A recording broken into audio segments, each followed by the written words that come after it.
फांसेदाबाद में शम्स कॉलोनी के रहवासी ओड बिरादरी के मर्द औरत बारन वजीर ओड मसमात हाकिमजादी और रोशन ओड की अगवानी में बासर धुर के जुल्मन खिलाफ एहतजाजी मुज़ाहिरो करे धरणो हुयो। इन मौके ते मुतासिरन मीडिया अॻियां दाहींदे चयो त 8 महीना अॻु हमीद रिंद, मोहम्मद बख्श रिंद, सोणो ओड, मुखी ओड असांजे घर ते हमलो करे फायरिंग कई, जंहिंमें उमर ओड ऐं सीता सख़्त ज़ख़्मी थिया हुआ। 8 महीना अॻु में हीउ वाक़ियो थियो ॾींहं जो 2:30 बजे, जेको 2-2:30 बजे तक़रीबन बाबे खे गोलियूं हणी विया। ॿी असांजी भाॼाई सीता उनखे गोलियूं हणी विया।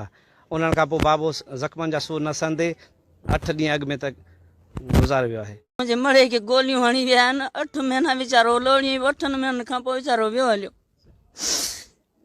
गिरफ़्तार थिया आहिनि जवाबदार? न थिया न बा, असांजी का दाद फिरियाद उन्हनि जी ग़रीबनि जी नथी आहे। असांजी का बि दाद फिरियाद नथी आहे ग़रीबनि जी। असांखे एतिरे क़दर जो असांखे को बि तहफ़ुज़ न आहे। जेकॾहिं असांखे तहफ़ुज़ न आहे त महिरबानी करे असांखे कंहिं महफ़ूज़ जॻहनि ते मोकिलियो।